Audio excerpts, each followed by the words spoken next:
The stagecoach lurched to a stop outside the weathered ranch house, just as the September sun began its descent over the Montana grasslands.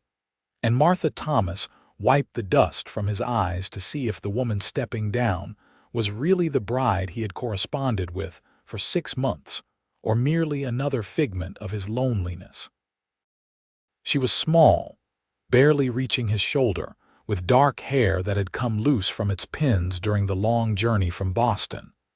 And when she looked up at him with those uncertain hazel eyes, he saw something that made his chest tighten with an emotion he could not quite name. This was 1882, and he had been alone on this ranch for 3 years since his parents had passed from fever, and the silence had become so heavy that he had finally done what he swore he never would and placed an advertisement for a mail-order bride. Miss Natalie Sinclair. His voice came out rougher than he intended, gravelly from disuse. She nodded, her hands clutching a small carpet bag that looked like it held everything she owned. "Yes, you are Mr. Thomas?" "Martha Thomas, yes. Just call me Martha."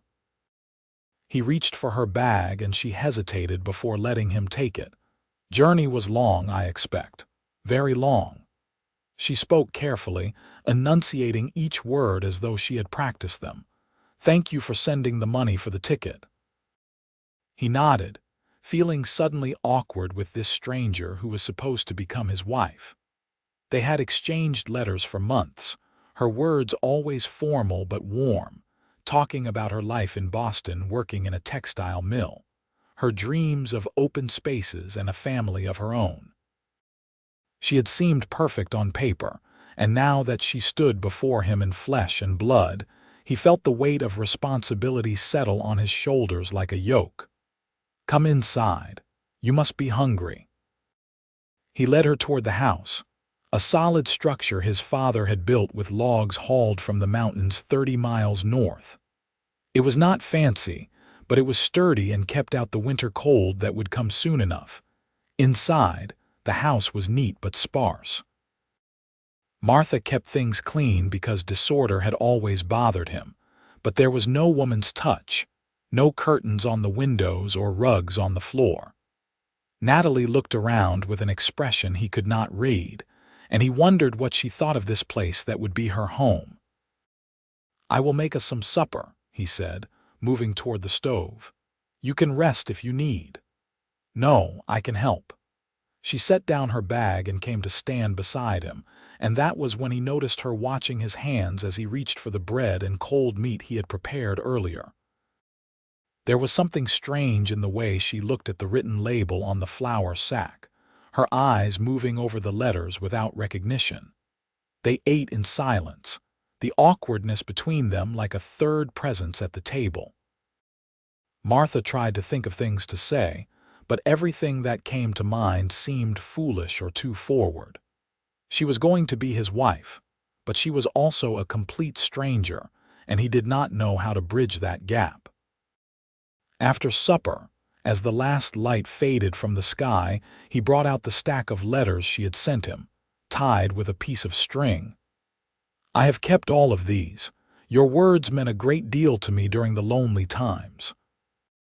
Natalie looked at the letters, and something passed over her face that might have been panic. She reached out and touched the top envelope, her fingers trembling slightly. "I am glad they brought you comfort. Would you like to read mine again? I know I am not much of a writer, but I tried to tell you about the ranch and what life would be like here." She stood abruptly, the chair scraping against the floor. "I am very tired. Perhaps we could talk more tomorrow." Of course. He felt like he had done something wrong but did not know what. "The bedroom is through there. I will sleep out here tonight." She looked at him with surprise. "But we are to be married. We will be married properly at the church in town. Until then, I will not presume." He saw her shoulders relax, and he knew he had said the right thing. "Rest well, Natalie." She whispered good night and disappeared into the bedroom, closing the door softly behind her. Martha stretched out on the floor near the stove with a blanket, staring up at the ceiling beams and wondering what he had gotten himself into. The next morning, he woke to find her already up, trying to work the coffee pot over the stove. She had the grounds in the water but had not yet brought it to a boil, and she was staring at it with a look of concentration that seemed excessive for such a simple task. "Let me show you." He came to stand beside her, demonstrating how to judge the temperature by the sound of the water. She watched intently, and he noticed again that quality of intense focus, as though she was memorizing every movement. "In your letters, you mentioned that you worked in the mill. Did you not cook for yourself? The boarding house provided meals." Her answer was quick, rehearsed. "I did not have much opportunity to cook." Something about her tone made him pause, but he let it pass. They worked together to make breakfast, and he found that she was capable with her hands, able to slice bread evenly and fry eggs without breaking the yolks. Whatever her inexperience with cooking, she was not helpless. After breakfast, he said, "We should go into town today. Talk to the minister about the wedding, and I need to pick up some supplies." Fear flashed across her face, quick and unmistakable. "Is that necessary? To go to town? We need to be married properly, and you will need to meet people, become part of the community." He studied her face, seeing the way she bit her lower lip. "Unless you have changed your mind about marrying me." "No," the word came out too fast, too desperate. "No, I want to marry you. I am not good with strangers." "Neither am I," he admitted, and saw her relax slightly. "But the people in Sweetwater are decent folks. They will welcome you." Sweetwater, Montana was not much of a town, just a main street with a general store, a saloon, a church, and a handful of other buildings. But it was the center of the ranching community that stretched across this part of the territory, and Martha knew that Natalie would need allies here. Other women to talk to, when the isolation of ranch life became too much. They rode into town in the wagon, the morning air crisp with the promise of autumn. Natalie sat beside him, her hands folded in her lap, and he noticed how she kept glancing at the signs on the buildings as they passed, that same strange look in her eyes. The minister, Reverend Paulson, was a kind man in his 50s who had married Martha's parents 30 years before. He greeted them warmly and invited them into the small office behind the church. "So, you are the young lady from Boston," he said to Natalie with a smile. "Martha showed me your letters. You write with great feeling." Natalie's face went pale, and Martha saw her hands clench in her lap. "Thank you," she whispered. "We would like to be married as soon as possible," Martha said. "Tomorrow, if that can be arranged. Tomorrow." The Reverend raised his eyebrows. "That is quite sudden. We have been corresponding for 6 months. I see no reason to wait longer." Martha kept his voice firm, and after a moment the Reverend nodded. "Very well. Tomorrow afternoon, then, will you have witnesses? I will ask the Hendersons." The Hendersons owned the ranch to the east, good people with 4 grown children. As they left the church, Martha felt Natalie trembling beside him. "Are you all right?" "Yes, I am just nervous." She tried to smile, but it did not reach her eyes. At the general store, Martha introduced her to Mrs. Patterson, who ran the place with her husband. The older woman looked Natalie up and down with sharp eyes and said, "Welcome to Sweetwater, dear. You will have to come to the ladies' social next week. We meet every Thursday." "That would be nice," Natalie said softly. Mrs. Patterson pulled out a ledger. "Now, what can I get for you folks today?" As Martha listed the supplies they needed, Mrs. Patterson wrote everything down in her neat script. He noticed Natalie watching the woman write, her eyes following the movement of the pencil across the paper with that same intense focus. "Would you like to add anything?" he asked Natalie. She shook her head quickly. "No, thank you." On the ride back to the ranch, Martha could not shake the feeling that something was wrong. Natalie was quiet, staring out at the rolling grassland without really seeing it. He wanted to ask what was troubling her, but the words stuck in his throat. That evening, as they sat by the fire after supper, he pulled out a blank book he had bought years ago with the intention of keeping ranch records. He had never gotten around to it, preferring to keep the numbers in his head. Now, he opened it to the first page and picked up a pencil. "What are you doing?" Natalie asked. "I thought I might start writing down the important things that happen, starting with tomorrow, our wedding day." He smiled at her. "Would you like to write the first entry?" The color drained from her face. "No, you should do it. It is your book." "But you are such a fine writer. Your letters were so beautiful." She stood abruptly, her hands shaking. "I need to tell you something." Her voice was barely above a whisper. "I have been dishonest with you." Martha set down the book, his heart suddenly pounding. "What do you mean?" Tears spilled down her cheeks. "The letters, I did not write them. My friend Sarah, she wrote them for me. I told her what to say, but she put the words on paper because She could not continue, her shoulders shaking with silent sobs. He stood and went to her, not touching her but standing close enough that she would know he was there. "Because you what?" "Because I cannot read or write." The words came out in a rush of shame. "I never learned. My parents died when I was young, and I went to work in the mill when I was 10. There was no time for school, and by the time I was old enough to try to learn, I was too ashamed to admit I did not know.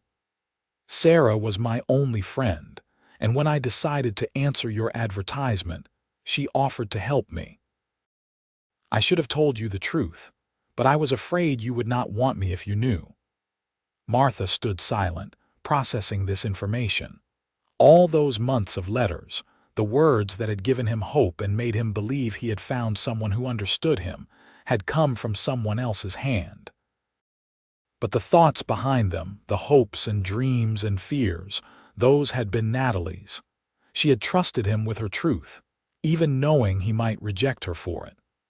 "Why did you come all this way if you were so afraid?" he asked finally. She wiped her eyes with the back of her hand. "Because I had nothing in Boston. The mill was closing and I had no family, no prospects. And your letters, even though I had to have Sarah read them to me, they made me feel like maybe I could have a different life. A better one. I am sorry I deceived you. I will understand if you want to send me back." He thought about the loneliness that had driven him to place that advertisement, the nights when the silence of the empty house had felt like it would crush him. He thought about the hope that had bloomed in his chest when he received those first letters, and how that hope had kept him going through hard days and harder nights. And he looked at the woman standing before him, small and scared and brave enough to have traveled halfway across the country to a stranger, brave enough to admit her secret when she could have kept hiding it. "I do not want to send you back," he said quietly. "But I do not want lies between us either. No more secrets, Natalie. If we are going to build a life together, it has to be built on truth." She nodded, fresh tears streaming down her face.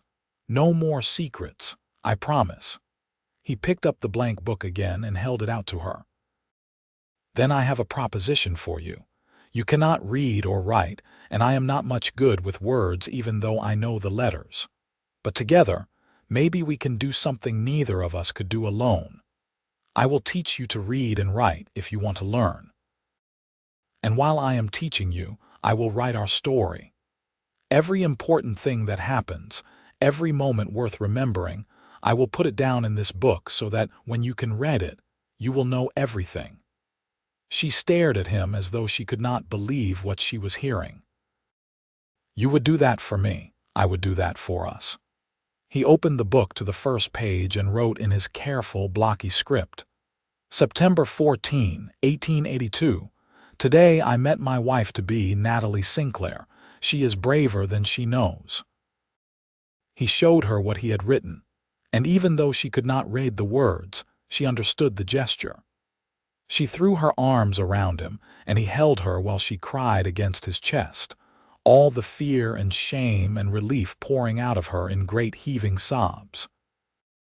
When she finally pulled away, she said, "I want to learn. I want to be able to read the story you write for us. Then we will start tomorrow after the wedding." He smiled at her, and this time she smiled back, genuine and bright. The next day dawned clear and cool, the sky a perfect blue that stretched forever. Martha put on his best shirt and jacket, and Natalie wore the one nice dress she had brought, a simple blue cotton that made her eyes look more green than brown.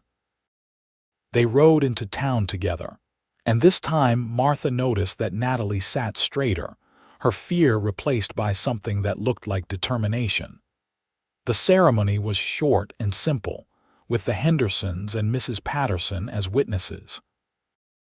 Reverend Paulson spoke about the sanctity of marriage and the importance of honesty and partnership, and Martha wondered if God had whispered in the old minister's ear about what words were needed. When it came time to sign the marriage certificate, Martha signed his name in firm letters, and then he guided Natalie's hand as she made an X where the bride's signature should go. He saw the shame flash across her face again, but he squeezed her hand and whispered, "Not for much longer." After the ceremony, Mrs. Henderson embraced Natalie and said, "You must come visit us soon. I will introduce you to the other ranch wives. We stick together out here."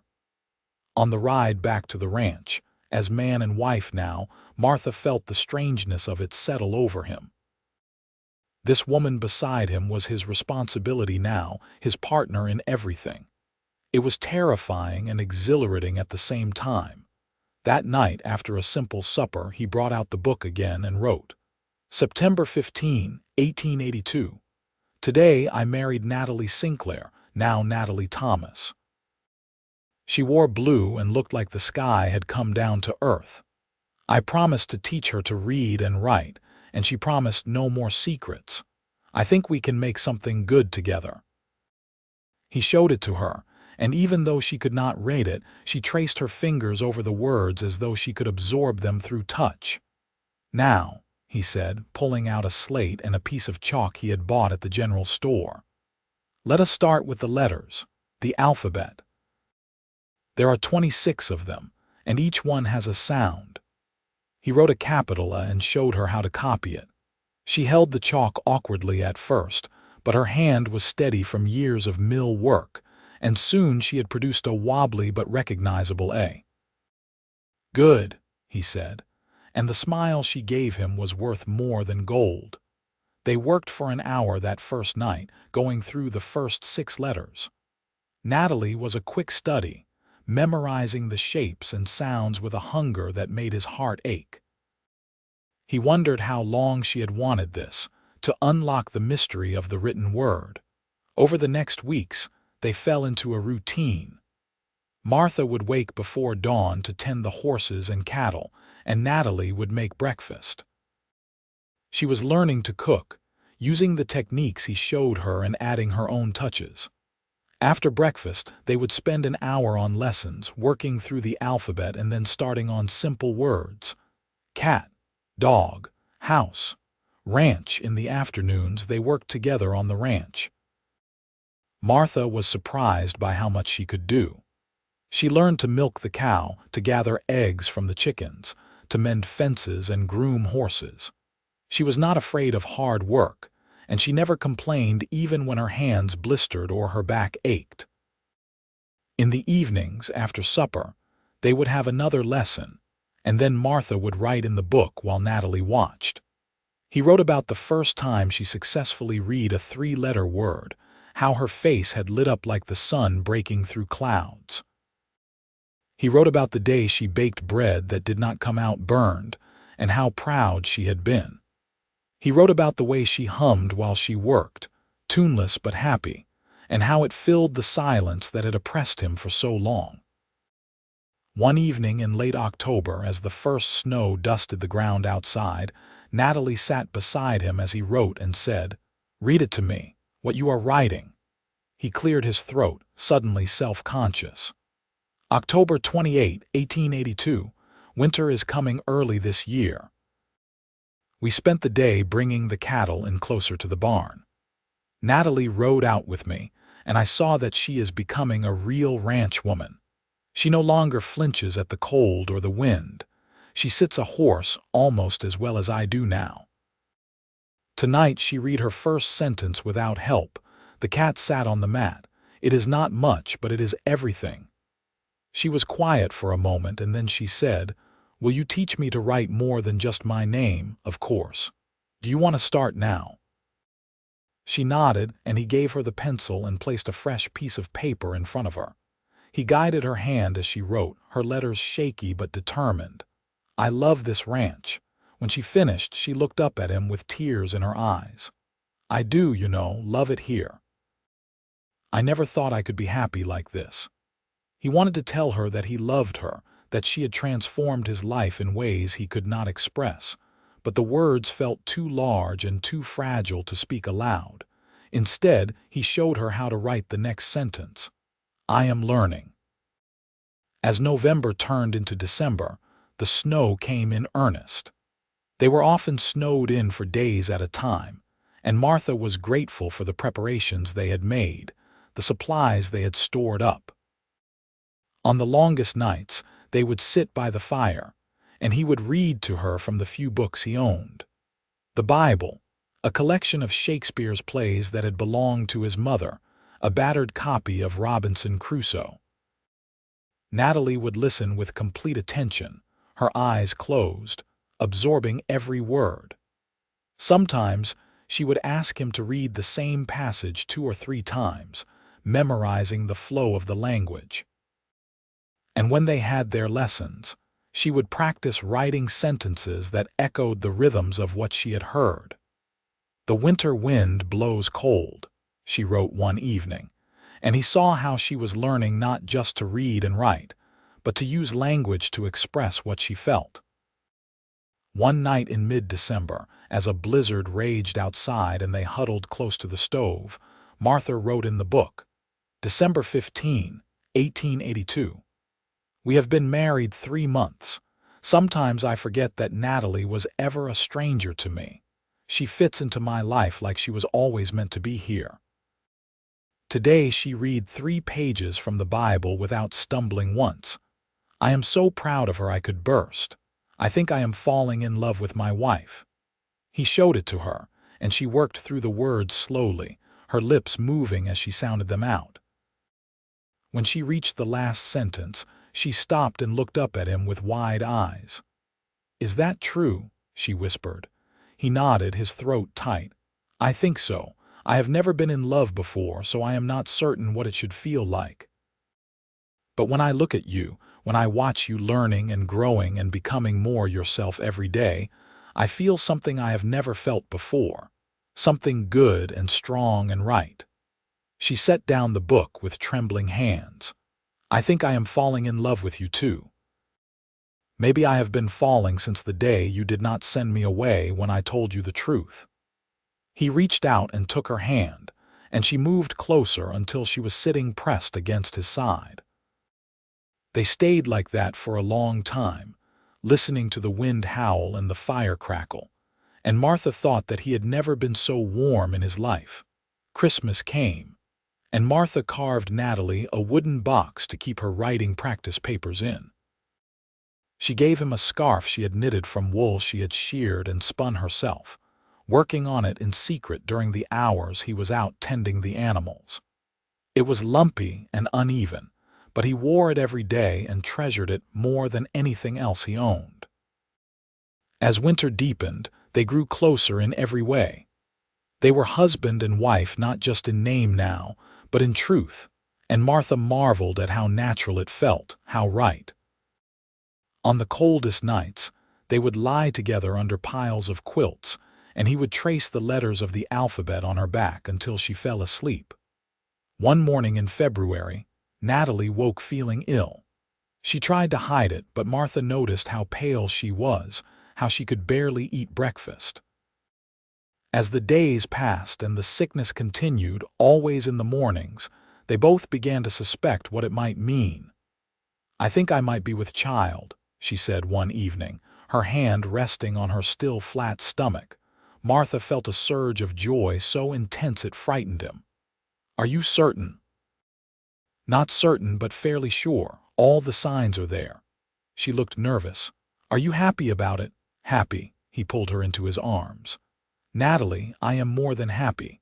I am grateful and terrified and so full of joy I do not know what to do with it." She laughed, and the sound was like bells. "I am terrified too, but I think it will be all right. We will figure it out together." He wrote in the book that night. February 8, 1883. "Natalie thinks she is going to have a baby. I am going to be a father. I never dared to dream my life could be this full." She can read almost anything now, though she still struggles with longer words. But she can write full paragraphs, her handwriting getting neater every day. "I told her that when the baby comes, she will be able to read stories to him or her. She cried at that, happy tears. I love my wife. I am certain of it now." When he showed her what he had written, she read it slowly, her finger following the lines. When she finished, she took the pencil from him and wrote beneath his entry, "I love my husband too. He gave me the gift of words, and now we will give our child the gift of a family." Spring came late that year, the snow not fully melting until April. But when it did, the world burst into life. Natalie's belly swelled with the baby, and Martha found himself constantly amazed by the changes in her body, the way she glowed with health despite the discomfort. They rode into town in May for supplies, and Mrs. Henderson took one look at Natalie and insisted on throwing her a gathering with the other ranch wives. Martha left her there and went to the saloon for a drink with some of the other ranchers, men he had known for years but never been close to. "Marriage suits you," Tom Henderson said, clapping him on the back. "You look like a new man." "I feel like a new man," Martha admitted. "I did not know I could be this happy." When he picked Natalie up hours later, she was glowing, her arms full of baby clothes the women had made for her. "They were so kind," she told him on the ride home. "They gave me advice about the birth, and they promised to help when the time comes." The baby came in September, a year almost to the day after Natalie had arrived at the ranch. Martha rode through the night to fetch Mrs. Henderson, who had helped deliver half the babies in the county. He paced outside the bedroom door while the women worked, terrified by every cry he heard from Natalie. When Mrs. Henderson finally opened the door and said, "You have a son and your wife is fine," he nearly collapsed with relief. The baby was tiny and red and perfect, with a shock of dark hair and lungs that worked remarkably well. Natalie held him and cried, and Martha sat beside her on the bed, afraid to touch something so small and fragile. "He needs a name," Natalie said, her voice exhausted but happy. "You choose," Martha said. "You did all the work," she smiled. "What about Benjamin? It means son of the right hand, a helper. Benjamin Thomas, I like it." He carefully touched the baby's cheek, marveling at how soft the skin was. That night after Mrs. Henderson had gone home and Natalie and the baby were both sleeping, Martha wrote in the book. September 13, 1883. "Our son Benjamin was born today. He is healthy and strong, and Natalie came through the birth well. I am a father. The word feels too big to understand. When I look at him, I see the future stretched out like the Montana plains, full of possibility." Natalie held him and read him the first page of this book, the entry I wrote the day we met. "Our son will grow up knowing how to read and write, and he will never have to feel the shame his mother felt. We will make sure of it." The first year of Benjamin's life passed in a blur of sleepless nights and endless wonder. Natalie continued to practice her reading and writing, now often reading aloud to the baby as she nursed him. Martha would listen to her voice, clear and confident now, so different from the frightened whisper she had arrived with, and feel his heart swell with pride and love. When Benjamin was 6 months old, Natalie took the book one evening and wrote a full-page entry herself, her handwriting neat and sure. March 3, 1884. Benjamin smiled at me today, a real smile, not just gas. Martha says I am imagining things, but I know what I saw. Our son has his father's eyes, steady and kind. I think about the woman I was 2 years ago, scared and ashamed and alone. I think about the chance Martha took on me, how he could have sent me away but instead offered to write our story. I want Benjamin to know how lucky he is to have such a father. I want him to know that love is not just about grand gestures, but about small kindnesses repeated day after day. Martha teaches me something new every day, not just about reading, but about being brave enough to grow. When Martha read what she had written, he held her close and said, "You were always brave. I just helped you see it." The years flowed into each other like the seasons, each one bringing changes and growth. Benjamin learned to walk and talk. His first words, mama and dada, followed shortly by horse and cow. They taught him to read starting when he was 3, and he took to it as naturally as breathing, never knowing what a gift it was. When Benjamin was 4, Natalie found herself pregnant again. This time the sickness was worse, and Martha worried over her, but she assured him she was fine. "Women have been having babies since the beginning of time," she said with a smile. "I survived the first one, I will survive this one." Their daughter came in the spring of 1888, a tiny thing with Natalie's hazel eyes and a surprisingly loud voice. They named her Sarah after the friend who had written those first letters, the friend who had made all of this possible. Natalie wrote in the book, April 12, 1888. Sarah Thomas was born today. I wish I could tell my friend Sarah that I named my daughter after her, but I lost touch with her when the mill closed. Still, I hope she knows somehow that her kindness changed my life. Martha and I have been married almost 6 years now. Sometimes I still cannot believe this is my life, that I have a husband who loves me and children who will never have to struggle the way I did. Martha says I give him too much credit, that I did the work of learning. But he does not understand that before I met him, I did not believe I was worth the effort. He taught me to believe in myself. As the children grew, the ranch prospered. Martha expanded the herd, and Natalie kept detailed records in her neat handwriting. She managed the household accounts and corresponded with buyers in town, her letters professional and clear. No one who dealt with her now would ever guess she had once been unable to read or write. On their 10th wedding anniversary, in September of 1892, they had a celebration at the ranch with all the neighboring families.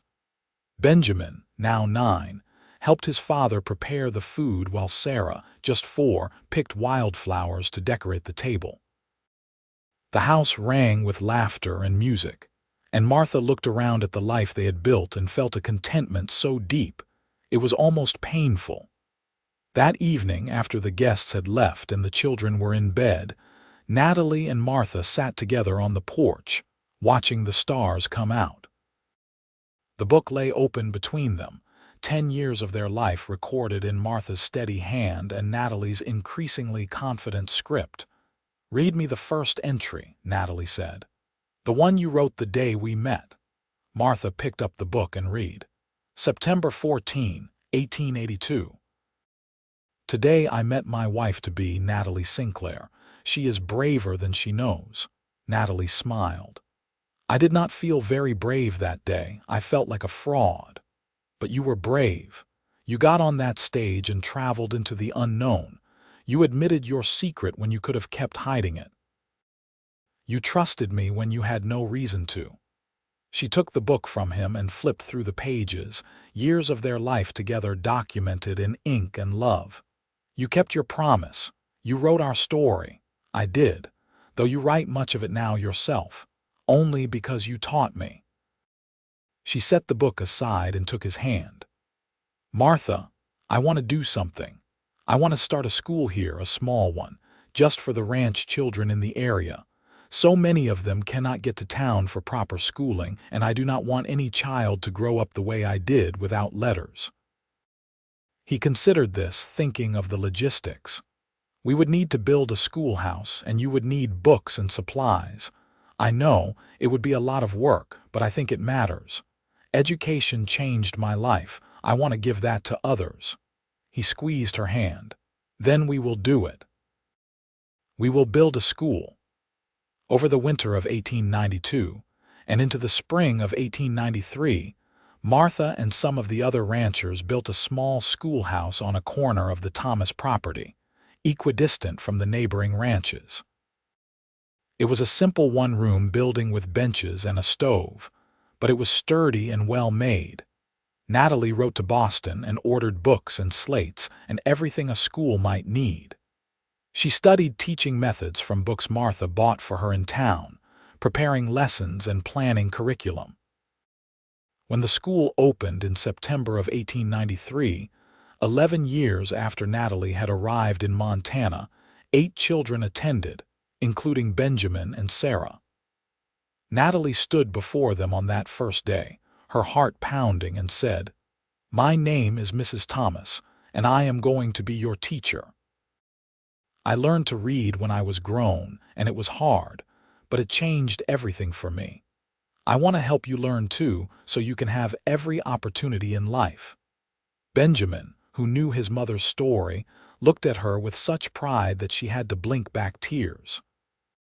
She thought about the frightened woman who had stepped off the stagecoach 11 years before, unable to read the sign above the general store, and marveled at how far she had come.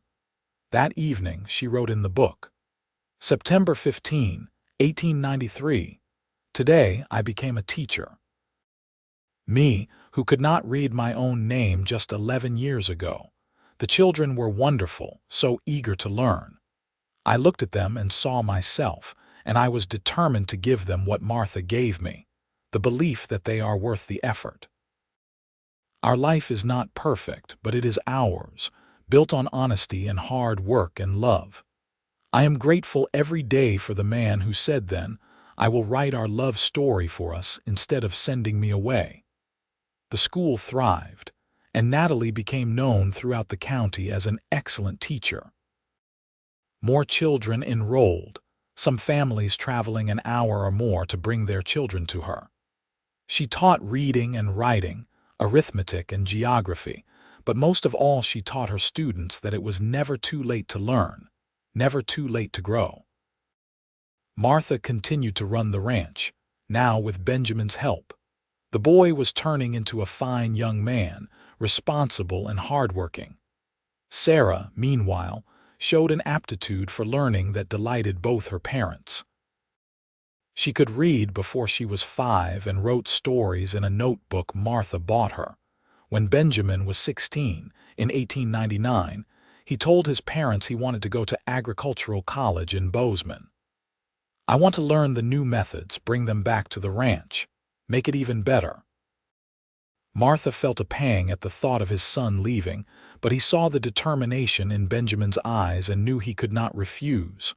"Your mother and I will support you, but you have to promise to come back when you are done." "I will always come back," Benjamin said. "This is home." That fall, they took Benjamin to Bozeman and helped him settle into the boarding house near the college. Natalie cried the whole way home, and Martha held her hand while he drove the wagon. "He is growing up," she said. "Soon he will have his own life. He will always be our son." And we still have Sarah. Sarah, now 11, was indeed still at home, still attending her mother's school and helping around the ranch. She was a bright, curious child, always asking questions and reading everything she could get her hands on. 2 years later, in 1901, something happened that brought Natalie's past unexpectedly into her present. A woman arrived at the ranch one afternoon, travel-worn and older, but with eyes Natalie recognized immediately. "Sarah," Natalie whispered, unable to believe what she was seeing. "Natalie, I have been looking for you for years." Sarah rushed forward and embraced her old friend. After the mill closed, I lost track of you. I only recently learned you had come to Montana, and I have been asking after you in every town between here and Boston." They spent the evening talking, catching up on nearly 20 years of life. Sarah had married a shopkeeper and had 3 children, but her husband had died 2 years before, and she was struggling to make ends meet. "Come stay with us," Natalie urged. "We have room, and the children would love to meet you. You are the reason I have this life. If you had not written those letters for me, I would never have come here, never have met Martha." Sarah stayed, and over the weeks that followed, she and Natalie rebuilt their friendship. Sarah was amazed by how Natalie could read and write now, and Natalie told her the whole story of how Martha had taught her, how he had written their story so she could read it once she learned. "He must love you very much," Sarah said one evening. "He does. And I love him. He saw past my shame to who I could become." Sarah eventually decided to stay in Montana, settling in Sweetwater and opening a dressmaking shop. She became a regular visitor at the ranch and a beloved aunt figure to Benjamin and Sarah. Benjamin came home from college in 1902, full of new ideas and energy. He implemented crop rotation and brought in new breeding stock for the cattle. The ranch prospered under the combined efforts of father and son, and Martha felt the satisfaction of knowing his legacy would continue. Sarah Thomas, the younger, went away to Teachers College in 1905, determined to follow in her mother's footsteps. "I want to teach like you do, Mama," she said, with heart. With both children grown and gone, Martha and Natalie found themselves alone together for the first time since Benjamin had been born. It was strange at first, the house so quiet, but they rediscovered the intimacy of their early years. One evening, as they sat on the porch watching the sunset, Natalie said, "Read me our story. From the beginning." Martha brought out the book, now worn and full, pages and pages of their life together. He read the first entry, his voice the same rumble it had been all those years ago, and then the second, and the third. He read about her learning to write her name, about their first child, about the school, about all the joys and sorrows and ordinary days that had made up their marriage. When he finished, Natalie took the book and added a new entry. June 15, 1906. "Today, Martha read me our entire story, from the frightened girl who arrived on the stage coach to the woman I am now. 24 years of marriage, of partnership, of love. I think about what my life would have been if I had not answered that advertisement, if I had let my shame keep me in Boston. I would have missed everything that matters. Martha gave me words, but more than that, he gave me the courage to become who I was meant to be. Our children are grown and making their own way in the world. The school continues to thrive. The ranch is prosperous.